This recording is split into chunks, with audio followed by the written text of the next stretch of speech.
They have a combined 12 years in the National Football League. They combined for 65 career sacks, 232 tackles, 1 Pro Bowl selection, and 1 Employee of the Month award. That's just a straight shooter with upper management written all over him. It's Train and Grose on the All AZ Podcast Network.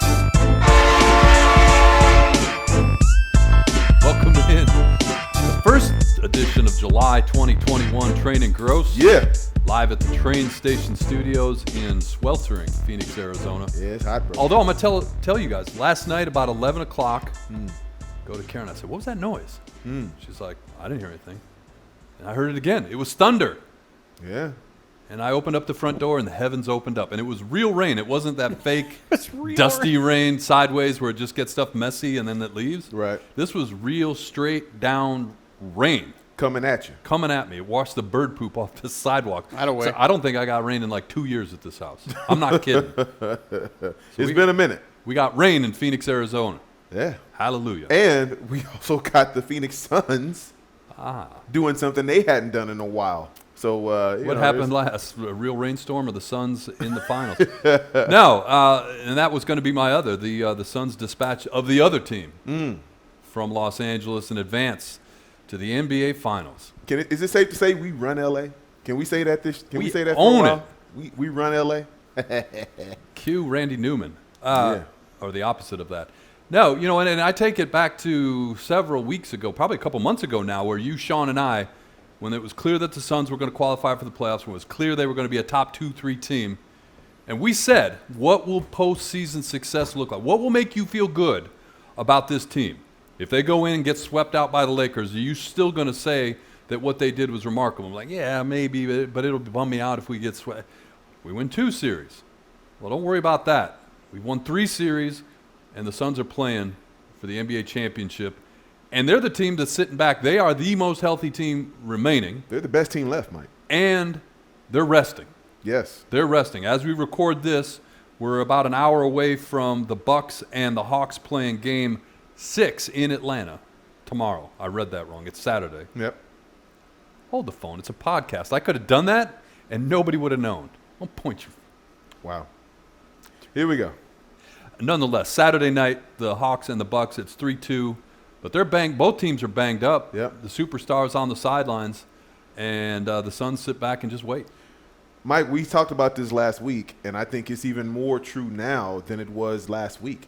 I don't think that there will ever be a better chance. I think this was during the part where we say pump the brakes. Yeah.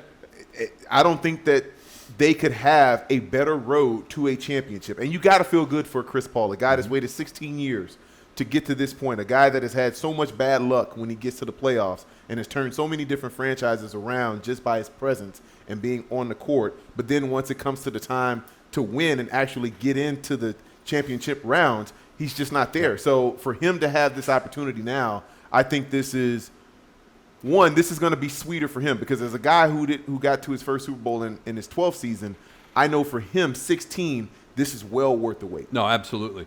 The other thing, too, is the way they did it. Because I know the players, the coach, that we don't read the media or listen to the media, but the pressure going into a Game 6, knowing that if you give the Clippers another opportunity to play in that ultimate elimination game, that Game 7, that would have been a lot. And so to go to their court, to take care of business, and do it in a grand fashion, in a emphatic manner. Yeah. It wasn't like this was ever in question. I know, in my mind, I was thinking, man, Suns are playing so well, but they're only up by 8. They're only up by 9. And I'm like, I would feel a lot better if this was a double-digit lead, if they put it out from 8 points to 12 points, 13 points. Yep. But the game, even with that, was really never in doubt. And they imposed their will upon the Clippers, and they came away with a win in Game 6. And as I said, credit to the coaching staff, the players. I know they say I don't read the media, I don't listen to, but they knew that pressure was there. Mike, I thought the fourth quarter was Chris Paul's moment. Yeah. It was the moment of his career. He waited his whole career for that moment. 14 straight points, Mike. They cut it to 7, and everybody thought, oh no, here comes the Clippers. And the thing about it is, not just you don't want it to go to 7, we didn't know if they could get Kawhi Leonard back. So there were a lot of different unknown variables about you don't want to get to a Game 7 because the more time that you extend this series, the more time they could get healthy. And to bring their all-star back, that could have been a shot in the arm that they needed. So I love this for Chris Paul. I love this for Monty Williams. I love this for Devin Booker and all of this team. And Mike, we talked about this off the air. We talked about this before we even got to the building today. I really think that this cements the fact that this will forever be a Phoenix team. This is their team first and foremost. Did you see the crowd out there at midnight, basically, waiting on the Suns to get home, to give them that champion's return and to give them that love in the middle of the night? And I can just say, Mike, to be fair, we never returned that late at night, but to see how they were treated back in 1993 with the pep rally. Oh, yeah. Most teams that lose the finals don't get a pep rally. No. They got a pep rally, and you think of how they were celebrated in the wee hours of the night, the other night when they came home. I think this just shows that this will always – that there are other pro leagues or pro teams in this city, but it will always be a Sun city. Yeah, I would agree with that. And when you sent that to me, we kind of went back and forth on that, and I agree. I mean – I go back, and I think I've told this story on the podcast before, but, Dan Minucci, who we all know, who's been in this town longer than any of us, he tells the story about when his dad worked at one of the banks in town right after the Suns got here. Yep. And they had season tickets at the bank. Yep. And every once in a while, Dad would get season tickets to the Suns game, the Madhouse on McDowell. Yep. And Dan Minucci sitting on the front porch waiting for Dad to get home and, get in the car and head from Tempe over to the arena. Yeah. That's what this is about. Yes. This is people that have been here for generations, taking nothing away from any of the other big, the big four here in town, because this town loves a winner. We know that. No question. But I think you're absolutely right. This team's been here since the 60s. And it is the fabric of Phoenix. The Cardinals and the Coyotes came from someplace else. Yep. Diamondbacks are they are an original team to Arizona, but not nearly the history that the Phoenix Suns have. And they even have a ring, and they're still not as beloved as the Phoenix Suns are. Mike, where were you in 1993? I was just I think I was getting ready to leave Denver. Wow. I was living in Denver, getting ready to move down here. Julia was 2 years old. Wow. Julia's 28 now. Wow. Right? So that's where I was, right? Sean, where were you in 1993? 1993, I was 11 years old, and I remember exactly where I was. I even looked it up this week. It was June 20th, 1993 was Game 6 of the NBA Finals when John Paxson hit that damn three. And I'll always remember I was in my parents' living room, obviously.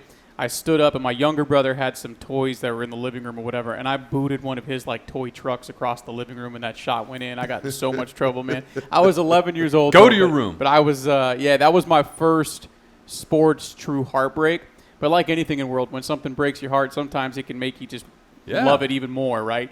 So that was that, yeah. So, you talk about Dan Minucci sitting on the porch waiting for tickets to come home. The Suns were the first and only sport we had in town for my childhood too, and so you're right, B-Train. It's a different type of reaction when the Suns are doing what they're doing right now, and that is no disrespect to any of the other teams. It just is. It just is what it is. 1993, I just graduated from high school. I was getting ready to go up to the University of Notre Dame, and so watching Michael Jordan and the Bulls, everybody was talking about will they three-peat.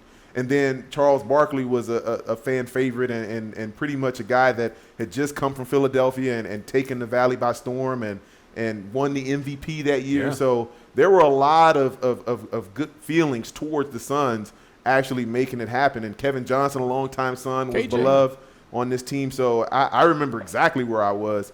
And I hadn't even stepped on campus yet at the University of Notre Dame. And that just kind of shows you how long this city has waited to have a winner, and to finally have it now here 28 years later, man, I think it's so much sweeter because they've had to wait. And I think there is an element of surprise to it, too, that makes it exciting. Yep. It's very much so like your guys' run, right? I mean, when all of a sudden you started winning playoff games, it was like, oh, my God, oh, my God, oh, my God. It's kind of similar, obviously more elongated with the fact that the NBA season is what it is, and the NBA playoffs are series, not a single game. Sure. But the unexpected nature of it all. I mean, ESPN Stats and Info put out a little thing after the Suns punched their ticket. And there is no team in any of the major four sports that has ever had a worse winning percentage over the previous 5 seasons before going to the championship round of their respective sport ever. So the Suns' previous 5 years they've had the worst winning percentage of any team that's ever then punched a ticket to a finals. So it's so unexpected. Yeah. I think even going into the playoffs, most of us didn't expect to be talking about a finals. Well, that's why I brought it up. We were talking about what does that look like, man. If they get a series or two, that really cements them for the future. Yeah. You know that what Monty Williams, what they're building here, launch them up into the future. No doubt. But in addition, so yes, and then lastly, for just Phoenix sports fans, it shows you how starved the fans. So even if they're not hardcore NBA fans, they're starved for a winner. Yes. And if you look around at futility, Phoenix is right up there. Detroit, Phoenix, some other cities. Cleveland knows about futility, right? Because you think about it. You mentioned it. The Arizona Diamondbacks, the only of the Big Four that have won a championship. Won a championship. Did it in 2001. Yes. And 20 years ago. There are no other championships. Yeah. And when I was doing a radio show not too long ago with our friend Chris Schubert, we did the countdown every week. How many days it's been since an Arizona team, I'm not talking about won anything, since they played in a postseason game. Wow. And the Arizona Coyotes ended that streak last year where they played an actual playoff game a year ago. They didn't win the series, but they at least played in a postseason game. Right. And that streak was approaching, as I recall, like 1,200 days. So this is a town that was starved for a winner. Yes. And the Suns delivered, or have delivered, continue to deliver, how you want to phrase that, I think in a really big way. Plus, if I can add to the superlatives, how 2021 has become, or started to become, kind of a shedding of all the nonsense that we dealt with in 2020. And I think you made that point early on, B-Train, when we were talking about the postseason and how Arizona was one of the first teams that had fans in the arena, even though it wasn't a full house initially. And so, it even feels better because of 2021. Like if this would have happened in reverse and the Suns would have done it in the bubble, it still would have been great and all that. But it wouldn't have had that same feeling because it would have been in Florida. The fans wouldn't have been able to be there. It would have been in that sterile environment. I mean, don't get me wrong, Phoenix fans would have taken it. Right. But I think everything's kind of coming together in the right way here. Let's talk about this for just a second. I know we're kind of running short on time, but let's look at the three teams that are remaining. You got the Phoenix Suns, hadn't been since 1993. You got the Atlanta Hawks. I don't know if they've ever been to a championship series. Then you got the Milwaukee Bucks, who haven't been since 1974. Oh, by the way, I wasn't even born in 1974. Jack Sikma at center, probably. Jack Sikma, yeah. So is this good for the NBA? The fact that you have such new blood, that you don't have the LeBron Jameses, you don't have the Kevin Durants, you don't have the Steph Currys, you don't have those ready-made and ready recognizable superstars. Is this good for the NBA that you have so many upstarts here in the finals competing for a championship? So I think it's good because it gives all those fan bases hope. You start talking about like maybe a Cleveland Browns, the Detroit Lions. Well, I don't know about Detroit Lions, but you start talking about the teams that have not had long-term success or any sustained success in their respective team, in their respective leagues.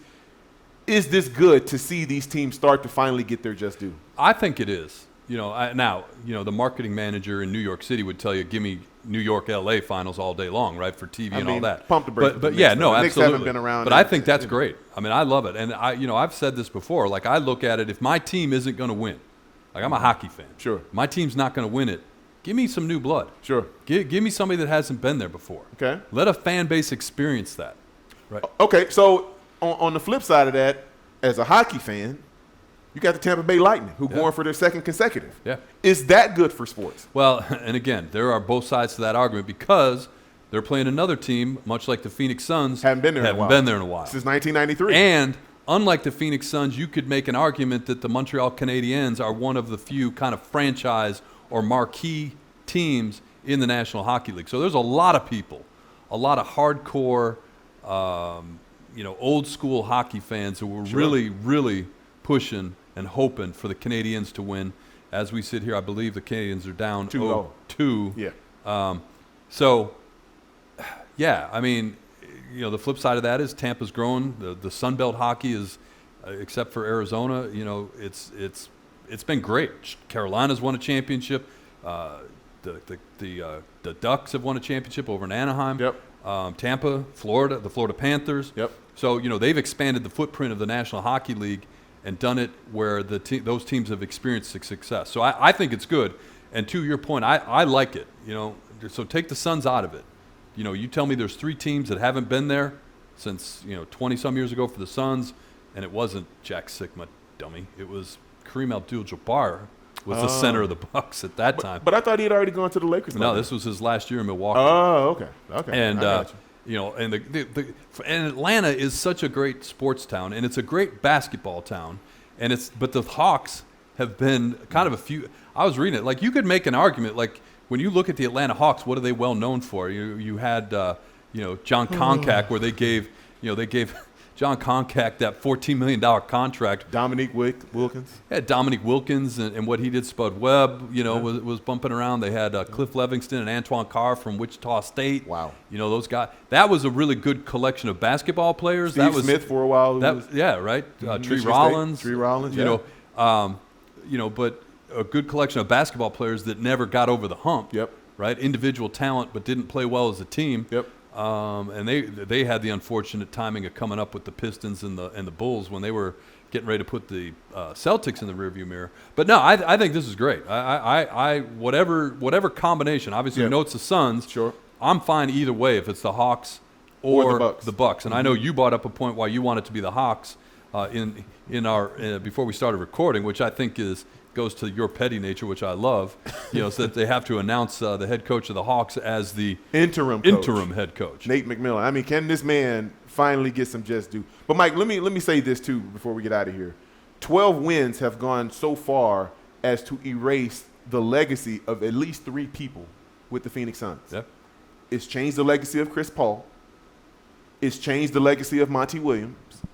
And most assuredly, it's changed the legacy of one DeAndre Ayton. Because before these 12 wins in the playoffs, all 3 of these guys had big question marks next to their names as far as legacy is concerned. Yeah. And I think all 3 have had their own input in making sure that they've erased any kind of negative doubt about their careers and what their impact on the game has been. I think you could even throw Devin Booker in there too, because the narrative hasn't been here long enough though. True, only 5 years. But neither is Da. You know what I mean? Da's 3. But I just in the way that people have always told him he's empty calories guy. He's a lot of points, no substance, right? It's great you're doing this, but your team can't win. You can't say that now. Now but he's been just an a star all-star player. But he's been a 2-time all-star, so to some degree he's kind of had the respect. Yes and no, because he was not voted an all-star in either year. He was put in as an injury replacement. But he was right there. He was right there on the cusp. He's right there. Yeah. Why don't we change that then? Why don't we say change the trajectory of DA and Book? And, that's a good way to put it. Because that's a good way to put it. I agree with both sides of that argument, but right? To B-Train's point, I'm talking about just a narrative about Devin Booker. People were flat out calling DA a bust. Yeah, but I was one of them. I was like, look, he's got to figure this thing out. So it is a bigger jump. And that wasn't unfair though. Like we go back to the last 2 regular season games. Yeah. What did they do to DeAndre Ayton? Didn't play. DMP. They didn't play. DMP. Yeah. You went to San Antonio. You sat him down. We're just going to let him get right for the postseason. I would have. I don't know. Maybe it didn't happen, but I would love to have been. Somebody had a conversation with Da. Probably Chris Paul. Y'all guaranteed. Somebody. Chris Paul. I would love to.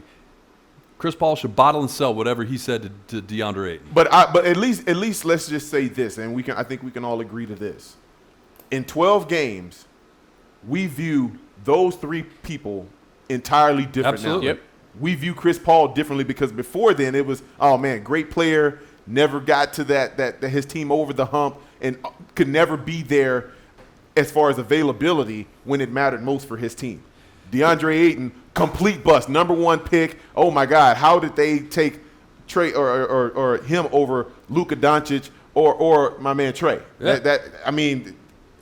There were people really questioning that, and now you see in the last 12 wins, they've won these 3 playoff series. Now the narrative has changed. Like, oh, maybe DeAndre Ayton was deserving of the number 1 overall I think that's pick. entirely fair. Real quickly before we get out of here for this segment, I want to go back. You brought up the Bucks and the 1974. Check this out from the 1974 finals. These are the people that participated in that on both teams. Okay. Dave Cowens, John Havlicek, Paul Westphal, JoJo White. Wow. Bob Dandridge, Oscar Robertson, Kareem Abdul-Jabbar, all Hall of Famers playing in that series. And then you had on the coach from Boston was Tommy Heinsohn, obviously in the Hall of Fame as well. And then the 2 officials that worked at were Hall of Famers as well.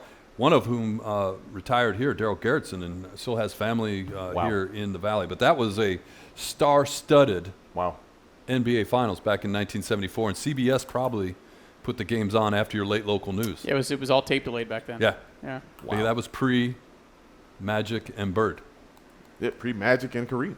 Right. Obviously, for obvious reasons. Yeah, but you look at the 79 finals as those guys kind of launching the NBA. But no question. The superstar names on that, and they were on tape delayed TV at night. Wow. Goodness gracious. All right, that's going to do it for this segment. We'll step aside. Come back on the other side. Guess what? NFL. Plenty to talk about there coming up on Train and Gross. Congrats, Sons. Train and Gross. Welcome back, Train and Gross. We are in July, B-Train, and guess what? It's hot. It is hot. Yeah. But it's also the last month without any football on the field, football for the foreseeable future. So we just got to suck it up for another 30 days. Yep. And we can talk football on the field. But the nice thing about the NFL, it's a story that keeps on giving. We got a couple things we want to jump into right here in no particular order. I think I might save the first one on my list for later because I know you're really got some strong opinions about that. I'm going to start with Daniel Snyder. A guy. I think back when you and I were doing the radio show, because he hasn't done anything since then. That was almost 10 years ago. I made the comment. I referred to Danny Snyder as never has somebody done so little with so much. Yes. You look at what he basically inherited. Yes. From the Cook family. Yes. Jack Kent Cook, right? Cook family. Yep. He got the team and the stadium.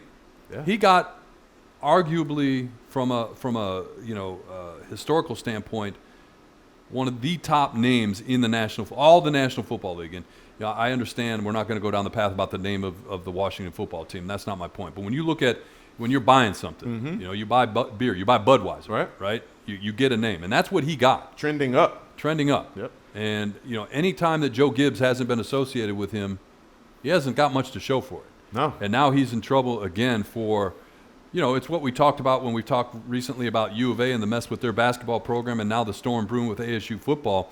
A lot of that's going to be calculated and talked about as lack of institutional control. Yes. You're the boss. Yep. Nonsense goes on under you. That's right. Buck stops with you. Absolutely, it starts with you. And the thing about this is, Mike, you can't have this situation where for years a certain group of people were just so miserable getting ready to go to work. Like they had to talk themselves into going to work every single day because they knew the challenges that they faced every single day. And you're talking about the women that were workers, that were employees with the Washington football team, and to think of the hell that they had to go through, Mike, on a daily basis, and to think that here we are in this millennium and these women still were subject to this type of treatment, and nobody was checked on it. They didn't feel like they had anywhere that they could go to speak to somebody about this. That's a sad indictment on that entire organization, and it just put a cloud over everything that they did, and it kind of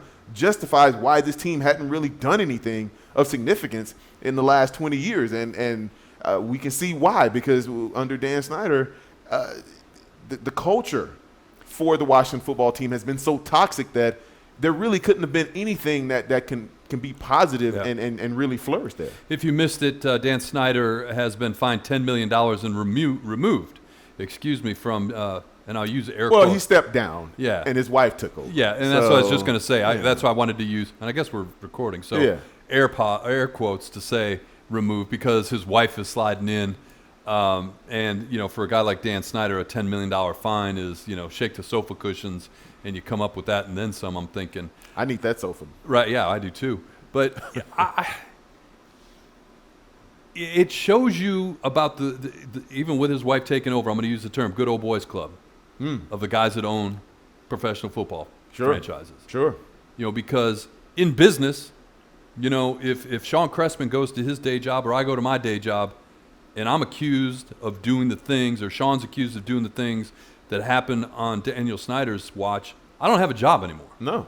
I don't have a job. My and boss. You shouldn't have a job. No, of course not. Yeah. No, and I But my boss would say, it's time to go. Here's the door. Yeah. Right? But he would be getting the door right behind you, though. You'd be holding it open for him. Exactly. So to me, it feels like a token move on the part of the National Football League. Like I said, a $10 million fine to an NFL owner. This franchise is worth $2 billion. $2 billion? Couple billion. $2.5 billion? Couple, right? Couple with the B. Yeah, $2.5 billion. Yeah. And you're going to fine him $10 million. Yeah. I mean, you put his wife in charge. How's that going to go? Who's running the franchise? And who sleeps next to who every single night? Exactly. So I don't understand why this continues to be an issue and why the NFL drags its feet so much when you've had the Me Too movement and you've had all these different rights, the civil rights movement start to make another, round and Black Lives Matter. All these things start to come about, and yet you're still dealing with this same issue over and over and over again that you've dealt with for a number of years. It makes no sense, Mike. And I think, for one, my former teammate, Jason Wright, the guy who's the president now of the Washington football team, he's got his work cut out. Yep. They've got to roll up their sleeves, and they've got to figure out how to get their image back. Because right now, their rep, even amongst the league. Yeah. And think about that, Mike. They're not the only team.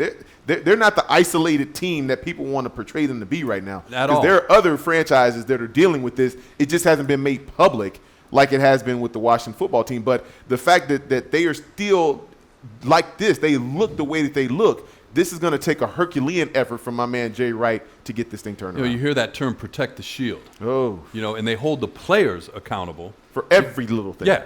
Players are held accountable, and it's just an absolute, to me, it's an absolute double standard, and that's even feels like I'm not saying it harshly enough for the owners. But they own it. Yeah. The commissioner works for them. That's the other thing. Correct. Right? So, the league office is charged with kind of policing this. But punish your boss, yeah. Okay. Yeah, right. So that ain't happening. Yeah. So really, you got to look at the other owners. Yeah. Because this is not something that Roger Goodell is going to fix. No. So you got to look at the other owners. He can't fix. And this tells me the other owners are okay with this. Absolutely. A $10 million fine and putting his wife in charge says, Dan, come on, what are you doing here? Like you're making the rest of us look bad. You're making the rest of us look bad. That's what this comes down to. That's all it is. Yeah. Meanwhile, they just hadn't had the light shown on them, but that's a story for another day. All right, moving along. We'll next stop, Jacksonville, Florida. Oh gosh. Urban Meyer. How long has he been head coach of this team? A little under 4 months, something like that. Yeah, he's making headlines left and right. Yeah. You had the longer list, and we'll go through it. But the thing that I laughed when you said it, signed a second-string tight end. A 33-year-old backup tight end. That's on his list of transgressions. Yeah. A strength coach that not too fond of the majority of his workforce. And then you got a 33-year-old backup tight end that you just signed, and now you've been accused of improper contact during OTAs. I mean, the list goes on and on for Urban Meyer, and I never saw this from Urban. And the one thing I always say, me and Urban were together at Notre Dame my senior year. I never saw him to be this kind of guy, but when he first got that taste of being a head coach, you've just seen him progressively get worse and worse and worse and worse and become a guy that really doesn't want to follow rules. He kind of wants to do things his own way, and it rubs a lot of people the wrong way, i.e. a lot of the college presidents that he was having to answer to he didn't really want to answer to, and now you give him an opportunity to run an NFL franchise with the number one overall pick, who's been basically a number one overall pick for the last 4 years. And now you just wonder, how long is he going to be the head coach? I'm looking at it and I'm thinking he's got maybe 2 years before this thing completely falls apart. Just to set the record, the Jaguars were fined $200,000 and Coach Urban Meyer was fined $100,000. Additionally, the 49ers, $100,000, Kyle Shanahan, $50,000, Cowboys, $100,000, and Mike McCarthy, $50,000, and they all had to cancel the remaining OTAs on the schedule for skirting the CBA. How does that go from I've been on a team with that happen. And what happens? Do you are required to do more than the CBA allows, and then somebody says, "Hey, guess what? They did this," and then the fines come? Like, how does that get reported out? Is there a whistleblower? It was a whistleblower, and he was cut immediately. And, you knew who it was. Oh, we know exactly who it was. And, statute of limitations are not gone yet. So we'll just leave that right where that is. And I can look it up. We'll just say that it didn't end well for my man, who was really one of the leaders of the team. at the time, and we were accused of doing the same things back in 2004 when Denny first got here, and we were banned from coming to the facility, and it was an embarrassment. It wasn't something serious or anything major, but for us, we were like, oh, we don't have to go out there in the hot ass sun. Like, great, woohoo! We don't have to be in out for the OTAs for, I think it was 3 or 4 days, because we had already had, I think, a week of it. Mm-hmm. And then once he blew the whistle, shout out to Too Short, and it kind of exposed everything. Then they came down pretty hard, and subsequently he lost his job. How aware are players of what the rules are? Acutely aware. Yeah? Acutely aware. So you know exactly how long you need to be out there, or shouldn't be out there, or can't be out there. It wasn't the length of time. It was what we were doing. Oh, gotcha. It was the contact one-on-one drills, i.e. and the defensive backs versus the offensive receivers. You're not supposed to have that kind of contact. It's not supposed to be like a regular practice. Right. And so when you see or hear of those things happening, that's really frowned upon, because that's like getting an unfair advantage during the offseason. So over-under on Urban is 2 years?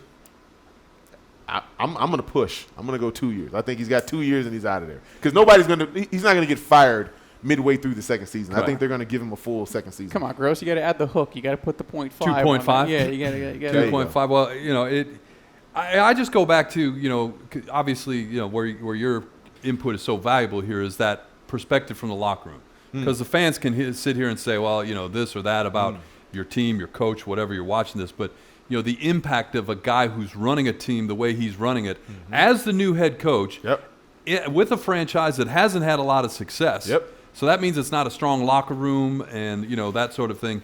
And then the point you brought up, like, you've got the marquee player out of the draft this year. Yeah. And you're going to bring this guy in who's turning it into a sideshow. You didn't need it. You know what I mean? Like, you didn't need it. And to be honest, I wouldn't want a guy who's never coached at the NFL level like this before, taking over a franchise that just got a franchise quarterback and had the most money available in free agency. You had so many things going for you. I think you had like 11 draft picks or something wild like that too. So you had everything you could ask for, and you took it and you said, here you go, guy who's never coached in this league before. Make something out of this.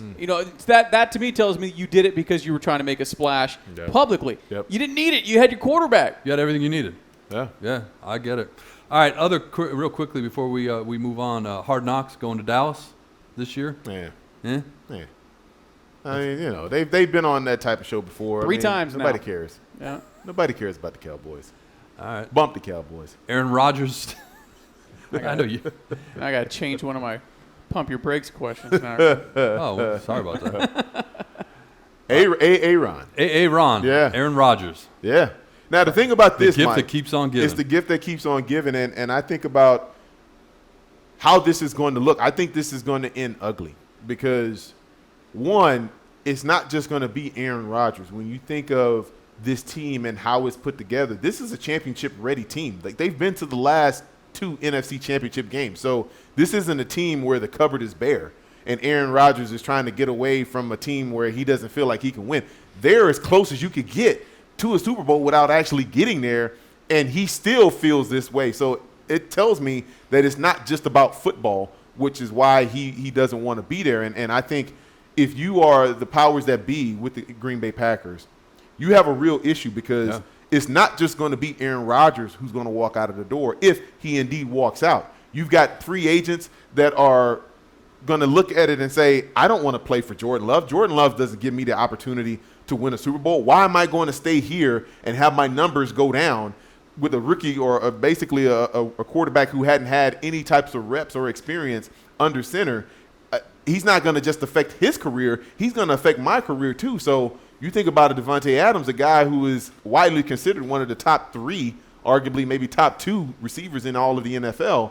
If Aaron Rodgers isn't there, there's no way they're going to re-sign Devontae Adams. He's going to be gone, and he's already been rumored to want to go play with his old teammate out in Fresno State and Derek Carr. So with the Las Vegas Raiders. So this isn't just a Aaron Rodgers Green Bay Packers situation. This is a total team situation that this could get real ugly before it gets better. And they're looking, and that, the experts are looking at everything. Adam Schefter was on ESPN this week, said, he's gone around and talked to his sources, and he doesn't get the sense that there's any trade market right now at this point for Aaron Rodgers. Because they've said they're not going to trade him. Well, I understand that, but it's like those behind the scenes, like, hey, if type thing. So I get it, but you at least get a little bit of a sense of where that's at. Right. And then the other side is he got a roster bonus of almost $7 million in March, right? I think he's okay. I think he's okay even without that bonus. I think he's very okay. But if you're the Packers, and I mean, go back to this, and it's a similar type of conversation as we were having about what's going on in Jacksonville and Aaron Rodgers, Urban Meyer, but flip it up to Green Bay and talk about Matt LaFleur. Well, just the culture. Like if he comes back, what's the feeling? Like there would have to be a hell of a lot of stress and strain, and I don't want to call it toxic. That might be an overstatement because at some point you get on the field and it's about playing football. Yep. But if nothing changes and he just walks in the front door the first day of training camp, that's got to be a weird thing for everybody. No, you know what's going to change it? Money. Just give him the money. Yeah. Just give him the money. I understand that there are things that are off the field. I know he doesn't like Gutekunst and all that kind of good stuff. I understand. But what player really loves the front office? Let's just be real. There's no player. Those 53 guys are now 80 guys that are on the roster. I don't think any of them are BFFs with the general manager or the president of football operations. Yeah. So I don't think that relationship is going to be the determining factor on whether these guys want to be at a particular team. The thing that is going to really be the determining factor is how much money are you? What the check look like that you cut? Well, and for the other guys I don't know what the number is this year because of the additional game. It used to be the other 52 guys on the roster. You feel better about your chances with Aaron Rodgers on the field than any of the other. Hello. Yeah, right. So you put a lot of that. The reigning league MVP. Right. So you put a lot of that in the rearview mirror. When that happens. Supposedly, Aaron Rodgers re-upped a membership at a country club in Green Bay. Now you can't play golf in Green Bay after October, I'm assuming. Do you think he paid for that membership? I mean, maybe. You would think so. Who knows? After 16 years, Aaron Rodgers has to pay for golf in Green Bay to be a member of an exclusive. The 3-time league MVP has to pay. The country club of Green Bay. He re-upped. Now you can't golf after October, right? You probably can't even golf in September, which means his ass is going to be there for training camp. Based on the golf renewal. Okay. All right. No? No. I thought that was pretty good. Hell no. He ain't buying it. No. Cut the check, baby. That's what's going to solve a lot of this issue. If Aaron Rodgers gets a new deal, he gets some new money. Because other than that $7 million signing bonus he just received, there's no guaranteed money on his contract. And that's not a very good look for an organization that has the reigning league MVP. For that guy to have that kind of deal on the table, it says that we've already talked about replacing you. We drafted a guy to replace you with, and the fact that we haven't given you the money, we're not going to commit to you past this year. So if I'm Aaron Rodgers, what's my motivation to come in any minute before he absolutely has to? Mm-hmm. Real quickly before we get out of here in this segment, you tweeted it out. I tweeted it out. I don't know if you did or not, Sean. Yesterday was a very important day, Bobby Bonilla Day. Oh, yeah, I did see that. The living legend of Bobby Bonilla. Bobby Bonilla paid on July 1st every year until through 2035, $1.193 million. He's a millionaire every year. On a contract, he was owed like $8 million, and there was some. I don't know all the details at the time, but his agent was the MVP of this play. Real MVP. He basically annuitized whatever money he was owed at that time and said, give us 8%, string it out over 20-some years, we'll call it a deal. Yeah. Bobby Bonilla is in the middle of that deal right now. He'll be 70-some years old by the time it's done paying out. And, his kids will be really happy. The interest rate right now on that is 8%. Wow. You walk into your local bank account or bank branch and say you got some money you want to invest, ask what they got that's paying 8%. Guess what? You ain't gonna find it. That's right. 8% doesn't exist in 2021. He is absolutely everybody's wet dream. Like, when people say, "Why do you have an agent?" Sometimes, and you've told stories, and you can go out and people have had bad agents, bad deals. That's right. Bad investments. That's right. Bad guys taking advantage of the situation. That's right. One of those people ain't Bobby Bonilla. It ain't Bobby Bonilla. It ain't Bobby Bonilla. Yeah. And there's Cohn, I can't remember his name, that bought the Mets. Oh, yeah. Whatever his name is, he Yep. bought the Mets. He bought this. Yeah. He inherited that. You know? You inherited it. Yeah. Guess what? Steve Cohen. Steve Cohen, Cohen, thank there you. you go. Here's the locker room. Here's your office. Oh, by the way, here's the Bonilla file. Yeah. You and own it now. You got 14 more years. Yeah, $1.193 million. Bonilla file. So happy Bobby Bonilla Day. I mean, May you- it is his day. That is Bobby Bonilla Day. Every time you wake up and you see another July 1st, you know. And you know, if I were him, I would go to the front office like my man. Cornelius Bennett. He used to walk in on payday. He'd walk in a 3-piece suit. And he'd be skipping big checks this week, big checks this week. Hi ho the Berrio, the big checks this week, and he's getting paid $1.19 million. Okay, so I had my numbers a little bit wrong. When the Mets traded Bobby Bonilla to the Baltimore Orioles midway through the 1995 season, they owed him $5.9 million. I thought it was $8 million. It's $5.9 million. Dennis Gilbert, who was Bobby Bonilla's agent, devised a deferred payment plan at 8% interest that compounds each year. Fred Wilpon, who was the owner at the time, said, yeah, that sounds like a good deal. Because he was invested in a hedge fund owned by one Bernie Madoff. He's like, oh, that'll keep paying. No sweat. I'll keep going. Wow. So they signed the deal. So he's turning $5.9 million into that $1.193 million over the course of 25 years. Wow. And he hadn't done anything in 20 years Yeah, he has.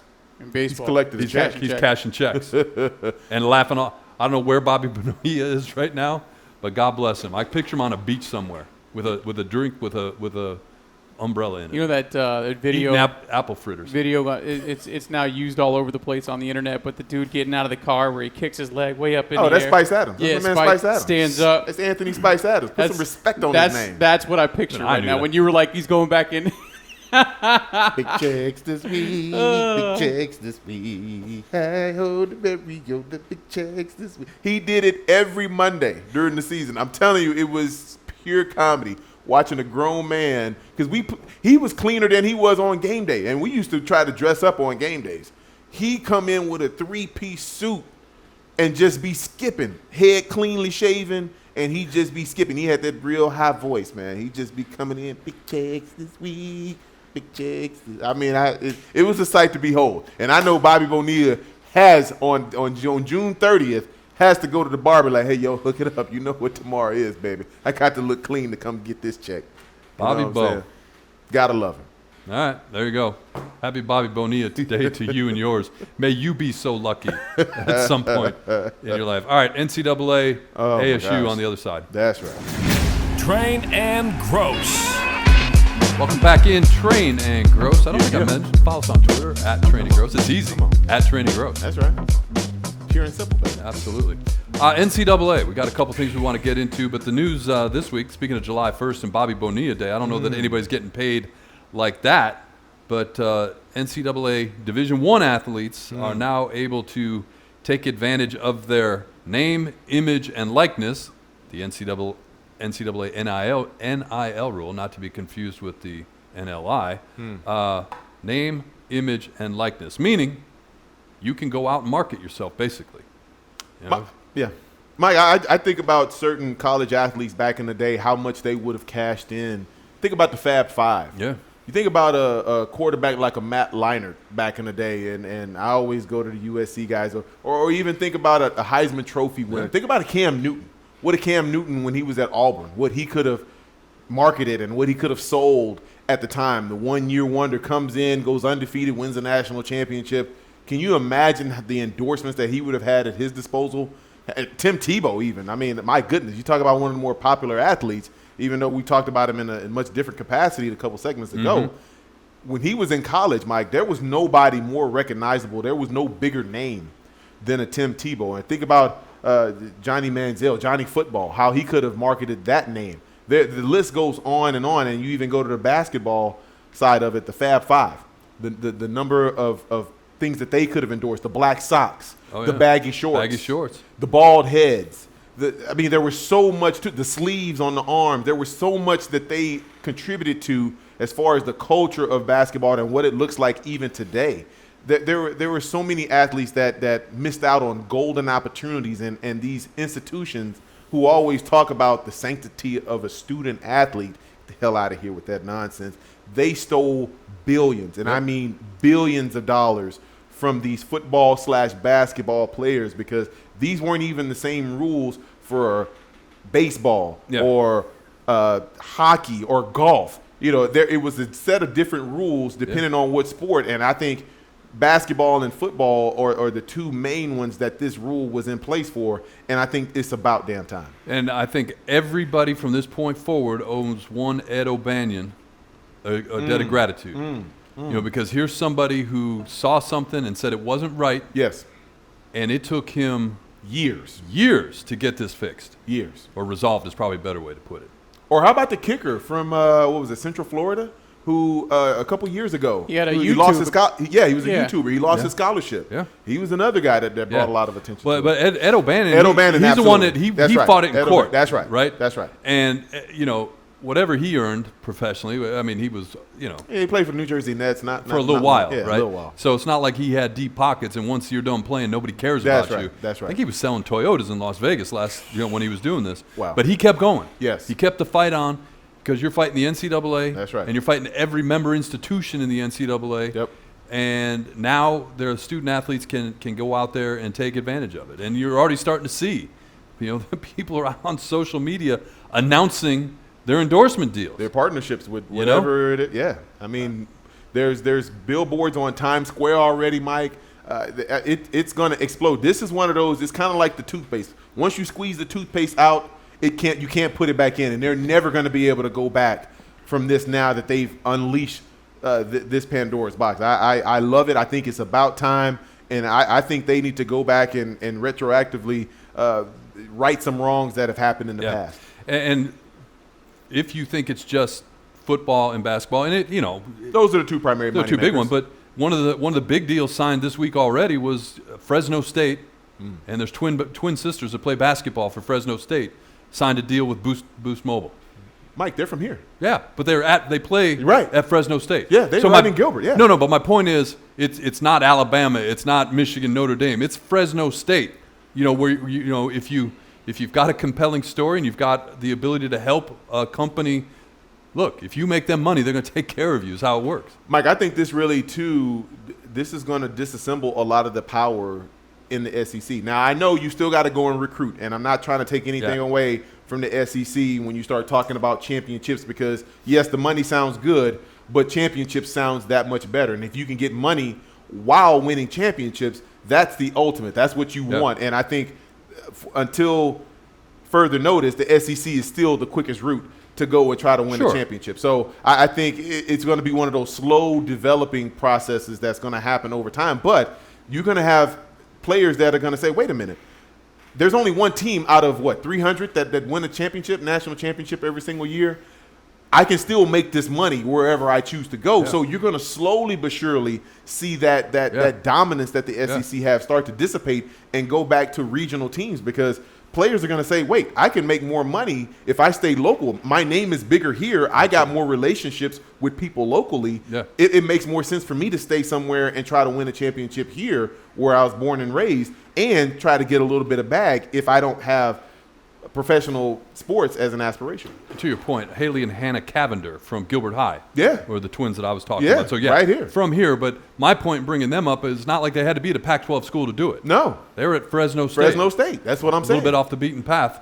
They got a good story, compelling. You couple up with sisters. But you can do it with teammates, too. Yeah, Mike. Like the limit, there's limitless possibilities now. Mike, the thing about the Nick Sabans and you start talking about, the SEC is, from a monetary standpoint, you're going to Alabama because it gives you the opportunity to make the money eventually if you're from a big-time program. So if you win a national championship at Alabama, you're going to be perceived to be a better player. You're going to get more recognition. You're going to get more a name exposure out there. So in a sense, it's going to help. It helped you get the money and get that championship. So now the fact that you don't have to necessarily go to Alabama or go to LSU or go to Georgia to get that exposure.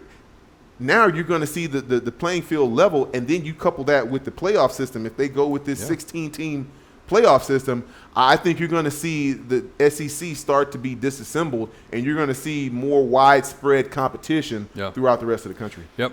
So it started with Ed O'Bannon and video game likeness. UCLA. Basically what it came down to, right? Though. How about that? You put my likeness and sold it, and I don't get anything for it. It's out there. Go back out there and go back to NCAA basketball, go to NCAA football, or go to Madden and pay those guys retroactively. You know how much money that they would be paying out? Yeah, no. And that is the unfortunate part. And you brought up the Fab Five. We didn't talk explicitly about Reggie Bush because he's part of this. Now, but, unfortunately for them, it's not retroactive. It's from July 1st, 2021 forward. But it's out there and it's live. But it does open up some interesting conversations. And we were talking about it before we started recording. Reggie Bush is like, damn, what about me now? Can I get some love? You might not get the money.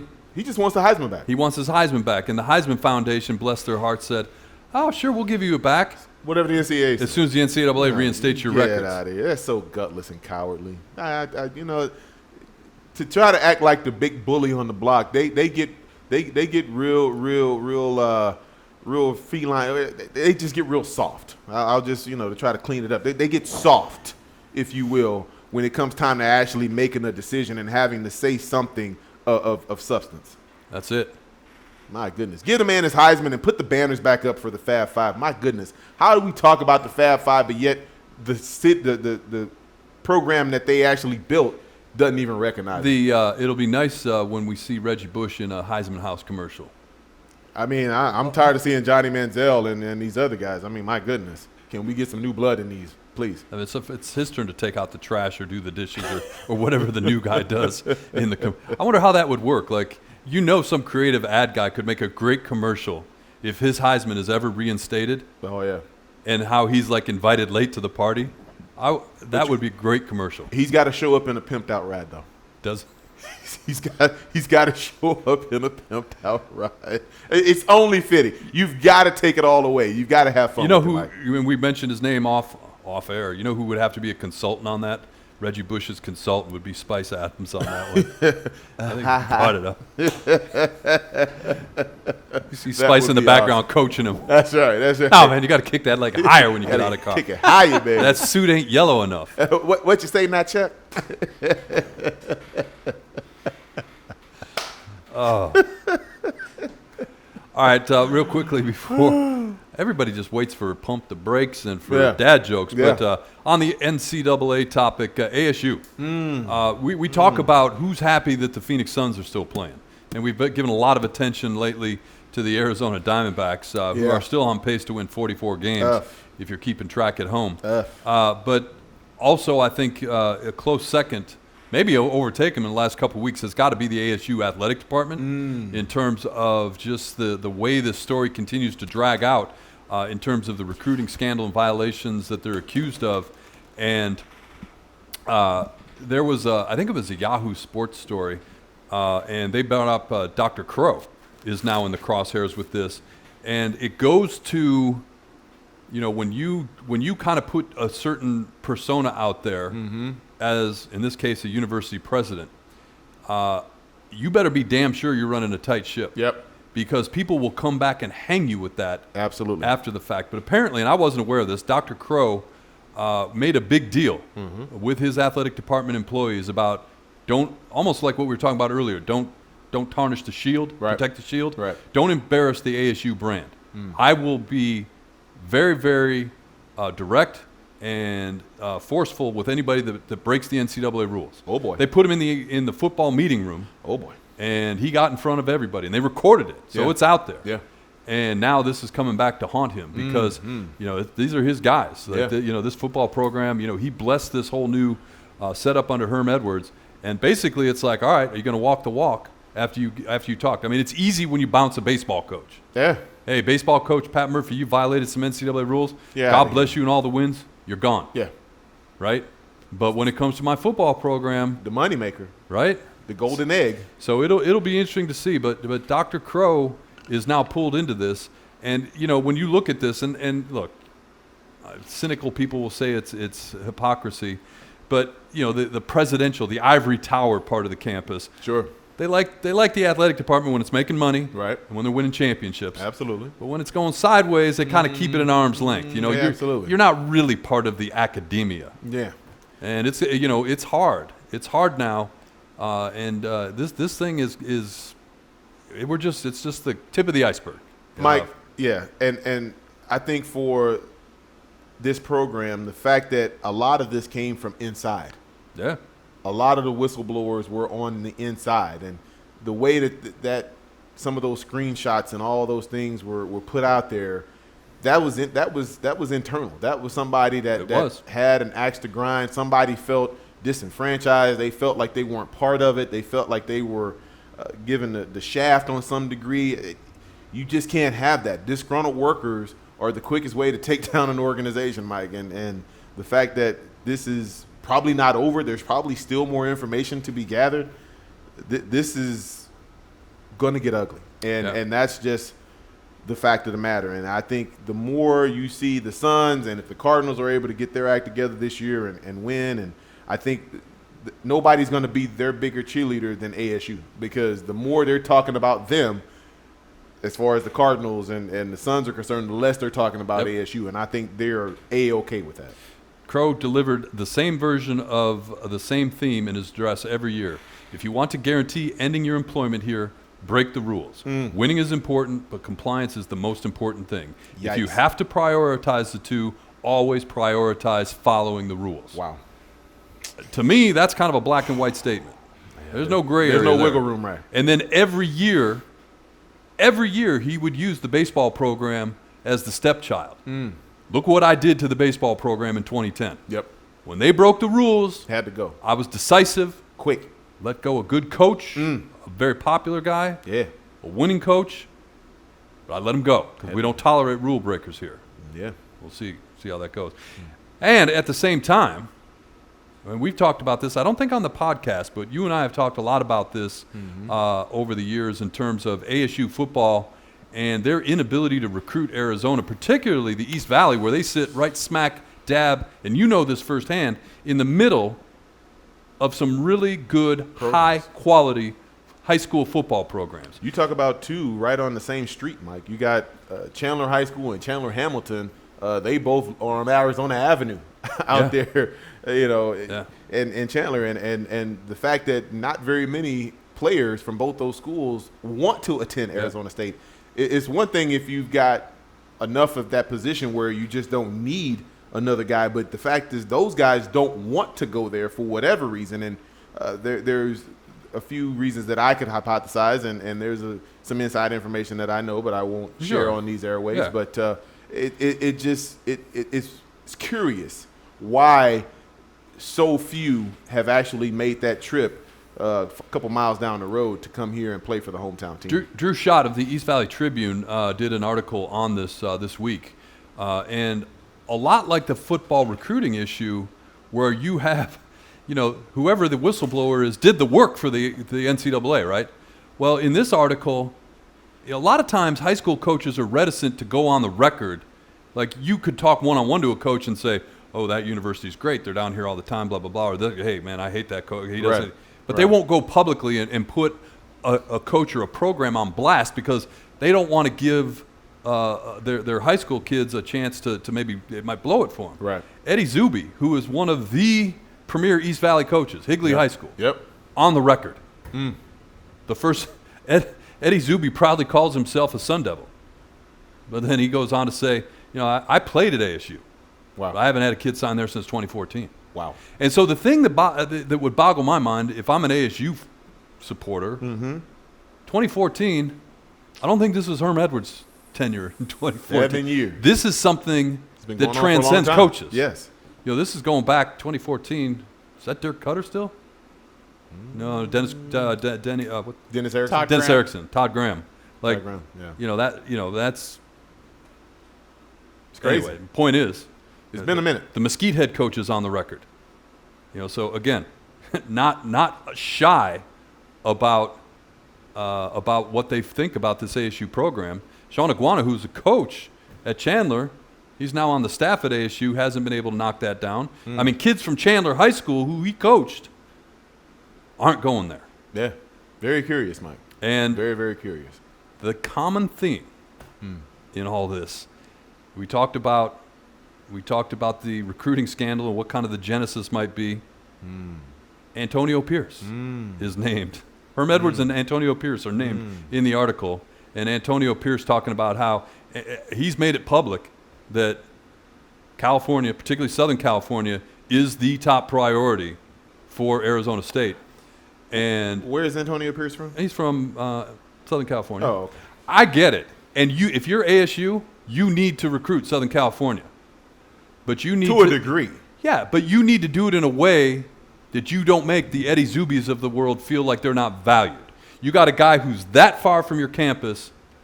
He needs to feel like he's valued. You need to message that better. Yeah, absolutely. And I mean, Mike, we've seen programs. It's relationship building. You tell the story about your recruiting. Mike, the one thing that people miss, the big point that they miss, when you talk about some of the all-time great programs, you talk about Miami, the U, those were built in a city. They took those kids from one city, from the different pockets within that city, and they built a dynasty, Mike, right there in the city. And if you are a player here in Phoenix, and I've had some guys I've talked to, and they've said, look, I would love nothing more than to come and represent the hometown team, but they didn't show much interest in me. And there is a certain shot that you take to the pride when the hometown team has absolutely no interest in you. It hits you different. Because I remember being recruited by the University of Houston when I was coming up. And I actually had guys within the organization, within the program say, hey, man, don't come here. We're going to be in a lot of trouble here. Yeah. And I'm like, that hit me to the core, Mike. So when you have a team that's recognized as one of those big type programs and they fail to recognize you as one of those people of interest, yeah, you're going to feel a certain way. And then when you get the opportunity to play that team, you're going to have definitely have a little extra motivation once you go somewhere else and have an opportunity to knock them off and beat them up. And again, you know this, running train station here with the talent that's in the state. That's right. This is not a talent issue. No, they're not. No, we're not talent deprived here. There's plenty of great football players here. Fiesta Bowl this year. Iowa State, Oregon. Both teams. Where are the starting quarterbacks of both teams from? Phoenix. Specifically the East Valley. East Valley. Then you got the number one team in the country next year, Oklahoma. Where's that guy from? From not the East Valley, but he's from Phoenix, he's Arizona. From Phoenix. Yeah. That's right. Yeah. So, I mean, the college football is littered with Phoenix, Arizona natives. And then you talk about that kid from Mesquite. Yeah. I mean, he's going to Oregon. Yeah, he's going to Oregon. You think he's not licking his chops to play Arizona State? A team that didn't really recruit him? He is going to be fired up. Whenever he gets an opportunity to get on the field, he is going to be fired up to take shot after shot at that program. Interesting stuff. Absolutely. Interesting stuff. All right. It's all just a big build-up. This time. We just wait. You know what the breaks, dad jokes, coming up next on Train and Grose. Yeah, baby. Welcome back in Train and Grose final segment, but some would argue the most important segment, the most listened to segment. Where we, and it keeps growing, man. It does. How many people are on our research staff? Now, one. One? Yeah, but, we're going to get there. I keep saying that. There's a research staff in the other room working on the and now the pump the brake topics. Now we're up to one. All right. Yeah. Well, it's pretty growing. good, though. It's growing. Pretty good. Maybe the suits in the corporate office will spring for a little help one of these days. All right. Yeah. Here we go. First one. You guys know how it works. I'm going to give you a topic, more of a statement. You tell me if you're pumping the brakes on it or if you're riding with it. First one, we're going to go to the NBA.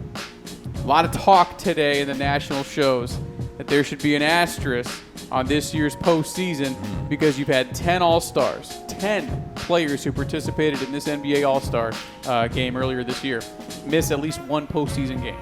So pump the brakes or not, whatever happens with this season, Suns win, whatever works, you put an asterisk next to it due to the injuries within this postseason. Pump the brakes.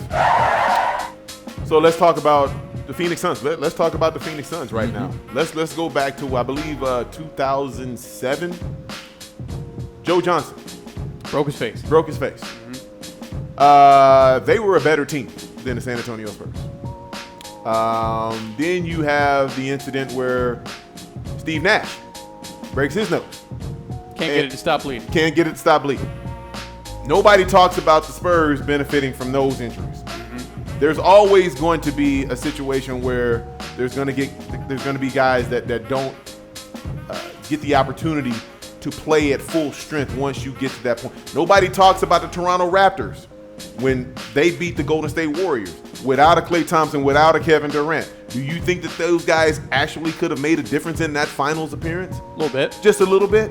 I think they would have mopped the floor with the Toronto Raptors in that situation. So injuries are going to always play a point. Think about Isaiah Thomas back in the day when he's with the Detroit Pistons. Busted leg, And still gave him a hot 37. But still, nobody talks about the Lakers with an asterisk next to their championship. Well, and it was same two teams. Didn't your Pistons win a championship? And Magic only played a little bit in that series too, like 89. Right? They got swept in the final, in the conference final. Yeah. Look, and I agree. Pump the brakes, man.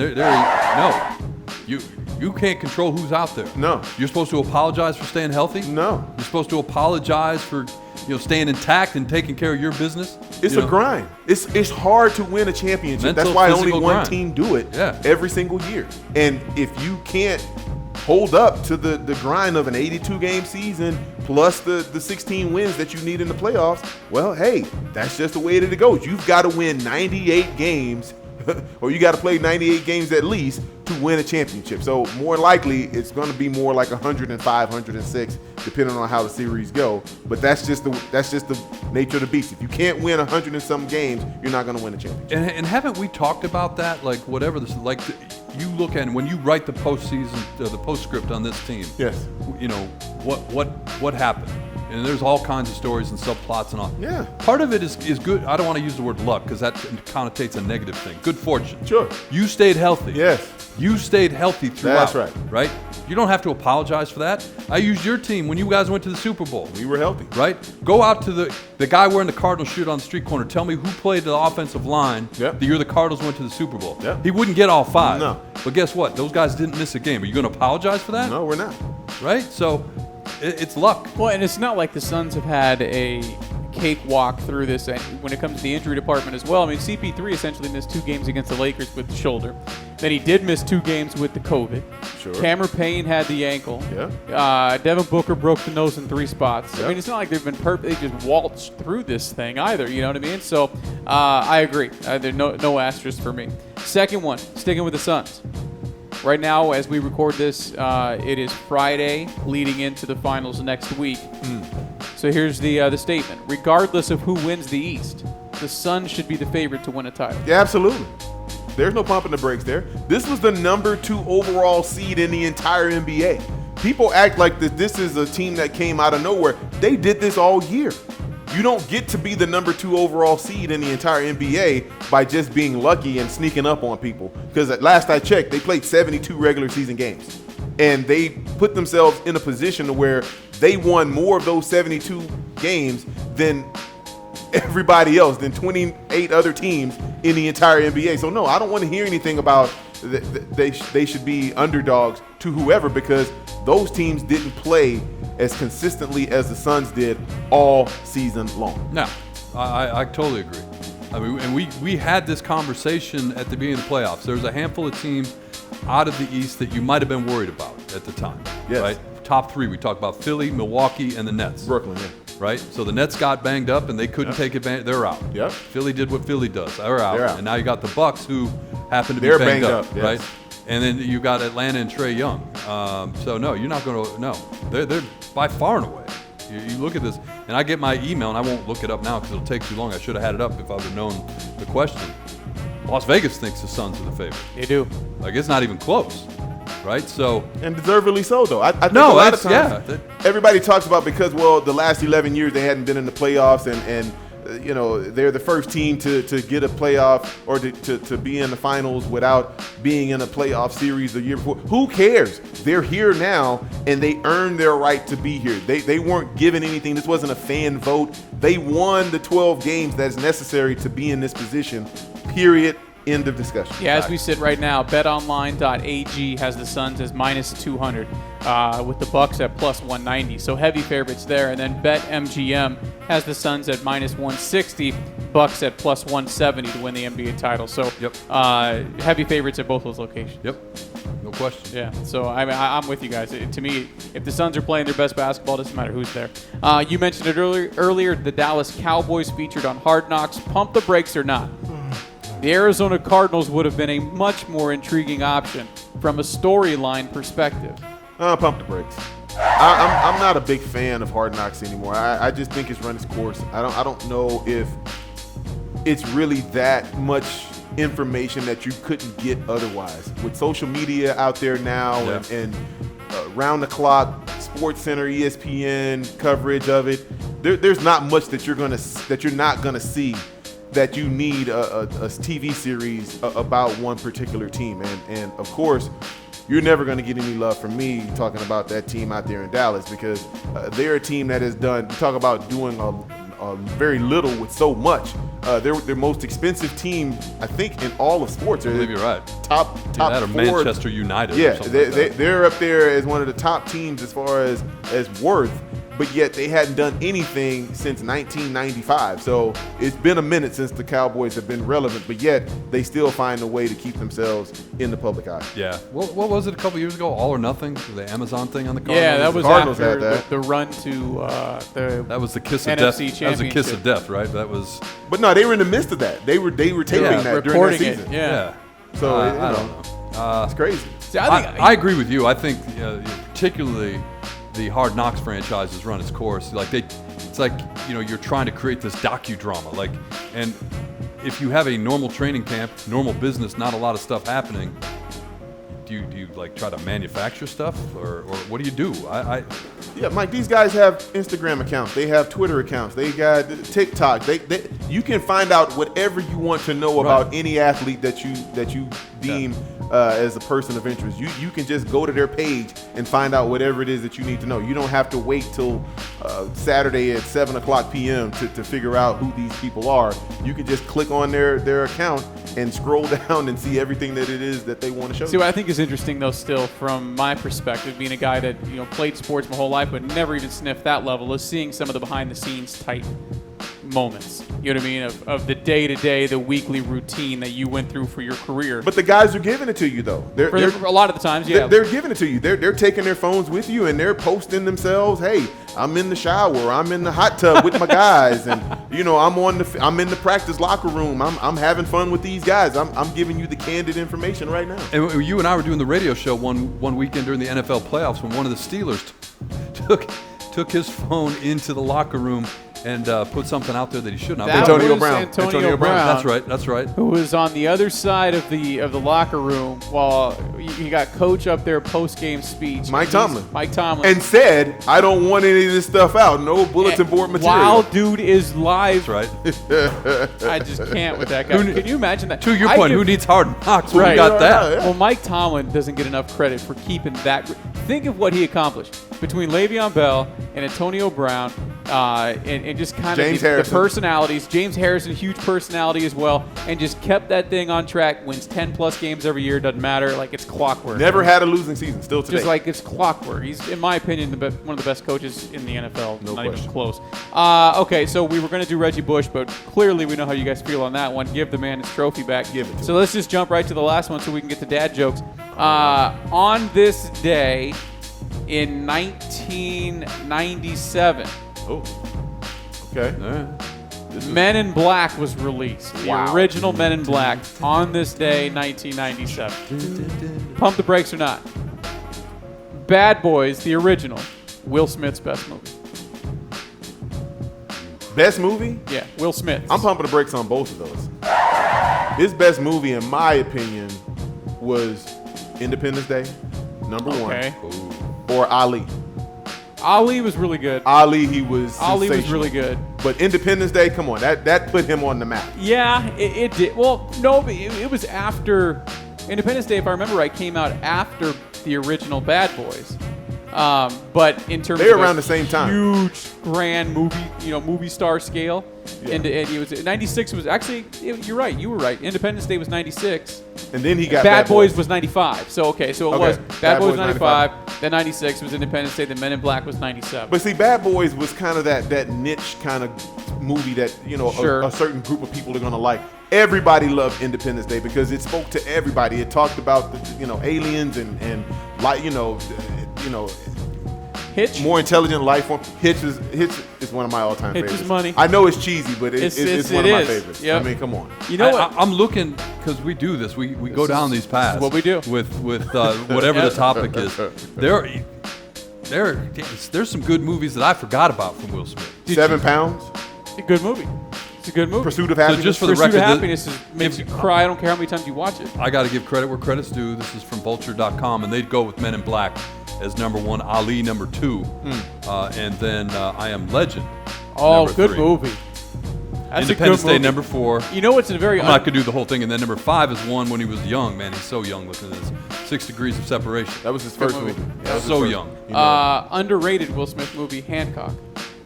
Yes. That's it's again stupid Yes. and cheesy, Yes. right? But just a Yes. fun Great. 90 Yeah. minutes. Yeah. Well, no, you know what it does is it shows you the range of Will Smith. Yes. Like you talk about actors that we all love, but you usually think of a certain type of character. So I'm looking at this entire. You know what? list. Another good one while you're looking at the list, Enemy of the State. I think I was is- just gonna get to that because I'm looking at this entire list, and the only movie I get to where I'm like, was Wild Wild West. The rest of them are all. Yeah, he gets a mulligan for Wild Wild He West does. because he has so many classic movies. He does. That's what I'm saying. Yes, but you know what I give him credit for on that one? Is like he got to that stature in his career where you just show up and make a movie Just and do collect it. a check. The Samuel L. Jackson status. Adam Sandler status. Oh my gosh. Did you see the movie Focus with what? Margot Robbie, Will Smith and Margot Robbie? It's called Focus. No, I haven't seen That's it. a good movie. Wow. It's a good movie. So anyway, I forgot about Enemy of the State. I mean, like I was sitting there trying to think of my favorite Will Smiths. I mean, I Am Legend was one of those. Great Crazy. one. His most recent one, Gemini Man, was actually pretty good too. Well, I guess it's I not haven't his seen most- all of it. I guess it's not his most recent because he did the latest Bad Boys, which is also good, by the way. I don't know if you've seen it. Love the last Bad Boys. It's Bad Boys for really life. good. Yeah. So, all right, Will Smith, Grose. A-list actor for sure. Yeah, Yeah, No doubt about it. on this day. All right, so here we go. yeah, let's do it. But I do love me some Men in Black. So you know how this works. Yeah, by the way, real quick, whatever happened to the fact that it used to be? Our theme, you and I have our rating scale. Yeah, 2 thumbs up, That's whatever. absolutely. At 2 If thumbs it's up. on, like you're flipping around. But it used to be this weekend was your blockbuster movie of the summer hit every year. You got to release a movie. Like any movie that you're going to release now was made in COVID times. What the heck? Yeah, COVID's changed. F9, the game, brother. what is it? F9? Like, Yeah. No. I've been out on those for a while. Okay. No. Dad jokes time. Here's how it works. And no matter what, you're going to hear one of these. Okay? If it's a good dad joke, you're going to get the laughter. If it's an outstanding dad joke, you're going to get this. You get the standing O. Yeah. Now, if you miss it, you know what you get. I rarely miss. You get one of these. Even when I missed, I didn't miss. Just because I'm still salty about that one 2 weeks Yeah, ago. you got 2 of them. Yeah, All I'm right, salty so about it. where are we going? All right, here we go. Fellas, did you know the oldest computer was owned by Adam and Eve? It was an apple with very limited memory. Just one bite, and everything crashed.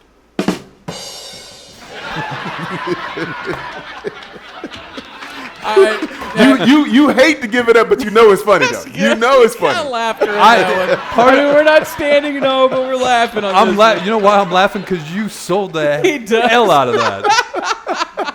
You sold the hell out because you didn't want to go back to 2 weeks ago.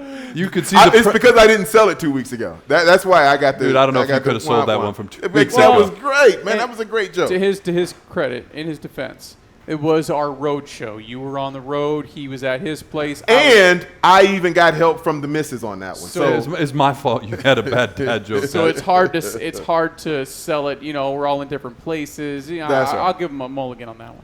But right. this one was good. This one you get the laughter. Thank you so much. No I standing appreciate O you. necessarily, but Thank it's you. Thank you. quality Thank dad you. Thank quality you. dad joking to. Hey, start thanks the for month. finding us, Train and Gross. Don't forget we're That's on right. Twitter at Train and Gross. Oh, hang on a second. Oh. Must have food at your barbecue this weekend because the man's wearing a shirt that says "I grill and drink." That's what I do. I mean, if you don't have some sort of mixed drink, you are really missing the point. As far as food, you've got to have some God. sort of fruit melody. I thought we were going to be out of here. We're going to be Get comfortable. We got a couple more minutes. I mean, Because I got something I got to share as part of this. Keep going. I'm sorry. I don't mean to interrupt. No, you got to have some sort of fruit melody. You're You've right. got to have some sort of chicken / cow in your mix Yep. on the grill. Yep. You're not getting away with tofu on Hell 4th no. of July. No. We're not going there. Vegetarians have a seat. Sorry, vegetarians. I love you, but you're taking a seat. One of my daughters is a vegetarian. I put her on a plane this weekend. Yeah. Get out. You can't even celebrate with us. You know what I'm saying? So I'm with you, man. I take this from you. My barbecue palate has kind of shifted a little bit. I'm the chicken. You got to have chicken. Got to have chicken. Barbecue chicken. Barbecue chicken. Barbecue chicken with like thick barbecue sauce on it, and even a little dab of barbecue sauce on the side. Drumstick or breast, man? All of it. I'll eat a half a damn chicken. He just says chicken. So listen. I eat half a damn chicken. Sides have to be. You got to have baked beans. Baked beans. You Yep. got to have fries. Some big steel cut fries. Not Okay. those. Not the crinkly Not the ones. horseshoe. Basically wedges. Wedge, yes. Yeah. Give me the wedges. You got to have those. Those are two mainstays. Everything after that is up to your personal discretion. So your comment about the mixed drink, I get it, but I don't necessarily agree with. Okay. And I'll tell you guys why off air. But I came across this. I should have brought it up earlier. Uh-huh. PBR. I get into this with my kid. Both of my kids are old enough to drink now, and they Okay. Yeah, this is hey, there's this new IPA out from this new foo brewery. I'm like, Whatever. PBR, What is that? Pabst Blue Ribbon. Yes. Oh, wow. Cold as you can make it, like almost to the point where it's about ready to turn little ice crystals in the top. Give me my Pabst Blue Ribbon. Pabst Blue Ribbon, in honor of our nation's birth, has came out with the 1776 pack. No, it won't fit in the trunk of your car. This is an actual pack of 1,776 Pabst Blue Ribbon beers, Wow. right? How much does it cost? Why would you ever? And so, the other thing, 1776, obviously the birth of our nation, but it also is the equivalent of 74 cases of beer. So the math works. How much does that cost, though? It's not available retail. What they did is they gave it out to Their distributors and whatever. yeah to use as marketing. Gotcha. That's not bad. But they do if you're not lucky enough to win one of these 1776 packs, they do sell for retail a 99 pack. Oh, there you which go. is Wow. available. So you can get yourself a 99 pack Wow. of PBR. Can I be But honest? PBR cold. I'll be honest with you. Yeah. It's overrated. PBR? Yeah. How can it be overrated? It's cheap beer. It's cheap beer, but everybody, if you're like, it's a Cubs, it's a Chicago thing. No, that's old And style. they just like, Chicago's old style. See, I don't even like beer, though. That's why it's got to be mixed drinks for I'm me. with you on that. The older I get, the more I swing. All right, that. I'll have you make me a margarita. Is that a mixed No. drink? Yeah, I mean, it is, but It no. is. What's a But, mixed drink? So I got a recipe. I'll share it with you guys. I can't. All right, wrap it up. I Let's can't get do us it. out of here. By the time we get done, the fireworks going to be going off. Yeah. It's going to be dark outside by the time we're done. Follow us on Twitter, Training Grose. Subscribe at Spotify, Apple, wherever you get podcasts. We'll see you next time on Training Grose. Well, holla.